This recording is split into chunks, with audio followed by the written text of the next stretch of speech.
أعوذ بالله من الشيطان الرجيم. بسم الله الرحمن الرحيم. السلام عليكم ورحمة الله وبركاته.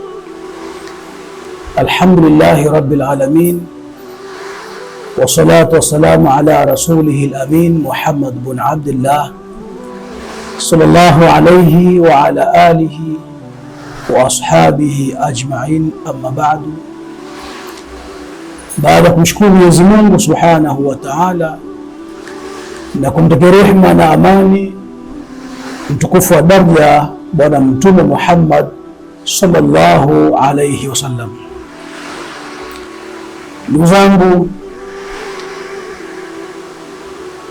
leo tuendelea darasa yetu, ambayo darasa letu la leo tutazungumzia fikra.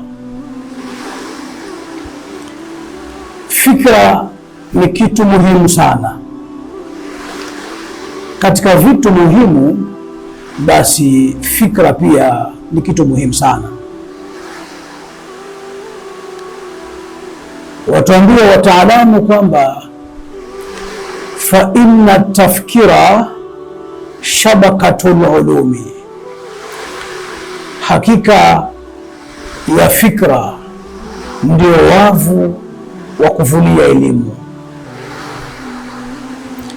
Wataalamu wanatueleza kwamba fa inna tafkira shabakatul ulumi, hakika ya fikra ndio wavu wa kuvulia elimu.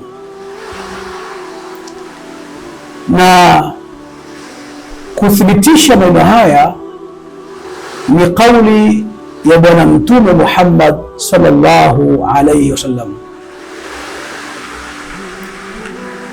Waqad ruwiya an nabii sallallahu alayhi wasallam, ipokelewa hadithi ama maneno kutoka Mtume juu yake rehema na amani, asema atafakkuru sa'atan khairun min ibadati sanatin. Mtume sallallahu alayhi wasallam anasema atafakkuru sa'atan khairun min ibadati sanatin, kufikiria kwa muda wa saa moja kuna kheri zaidi kuliko ibada ya mwaka mzima.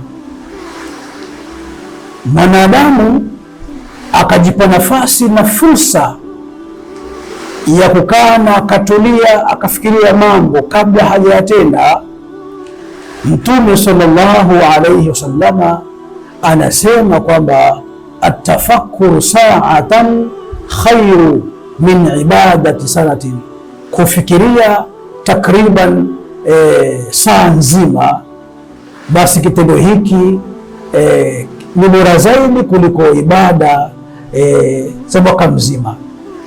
Na ibada ambazo zimekusudiwa hapa na Mtume sallallahu alayhi wasallam ni ibada za sunna.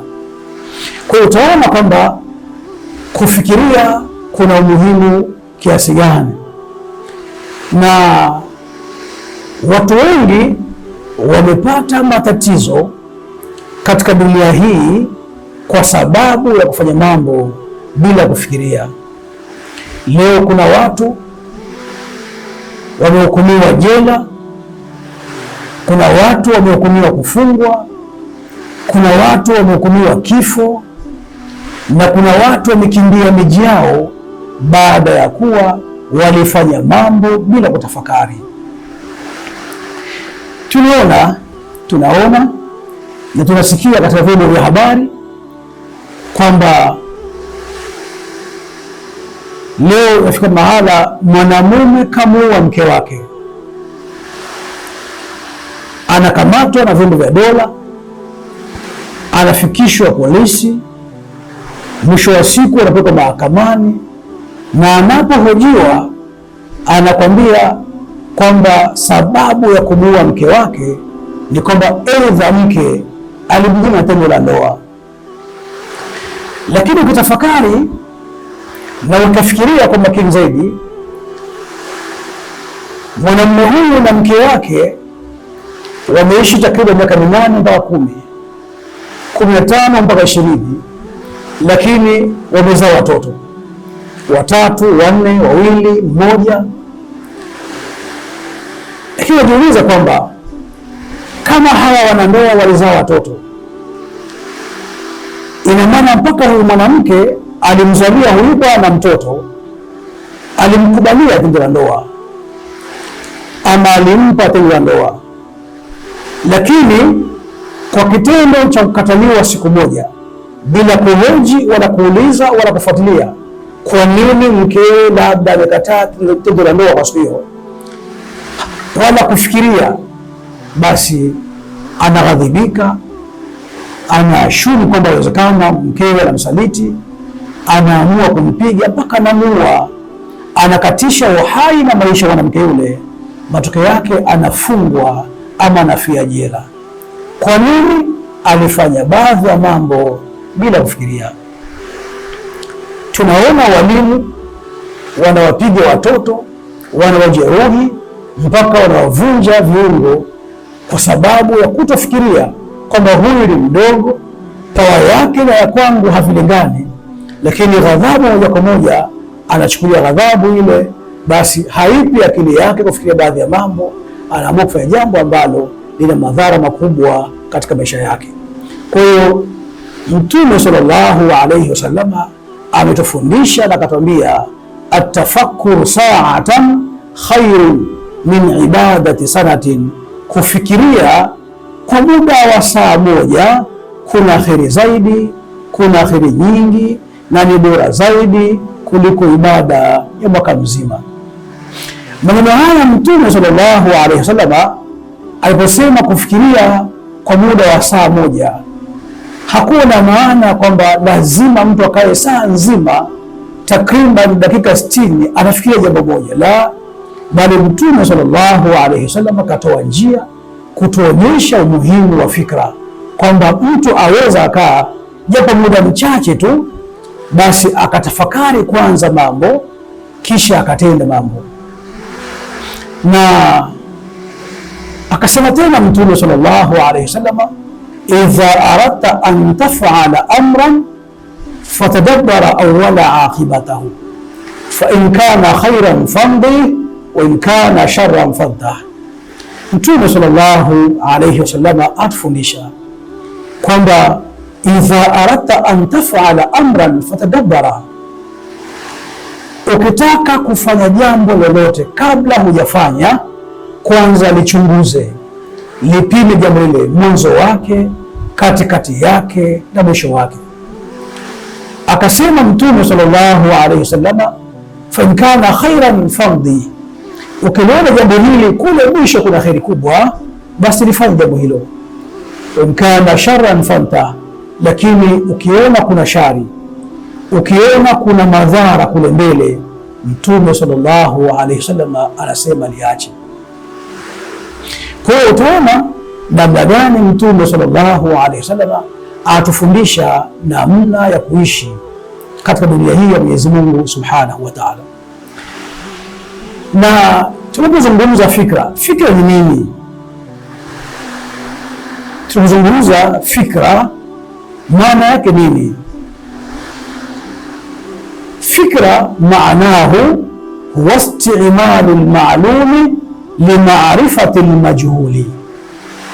Maana ya fikra huwa isti'malu al-ma'lumi, ni kulitumia lile jambo ambalo unalijua, li ma'rifati al-majhuli, ili kulifahamu lile ambalo usilolijua. Hii ndio maana ya fikra.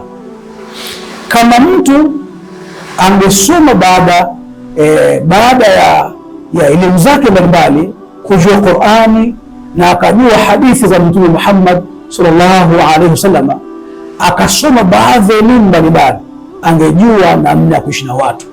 Kwa mfano, angesoma elimu ya saikolojia, angesoma elimu ya jamii, akajua namna gani ya kuishi na watu.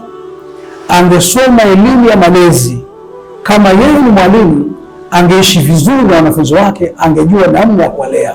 Kwani mzazi anapompeleka mtoto shuleni, hana maana akafundishwa masomo tu, bali pia akalelewe, apate baadhi ya malezi kutoka kwa walimu.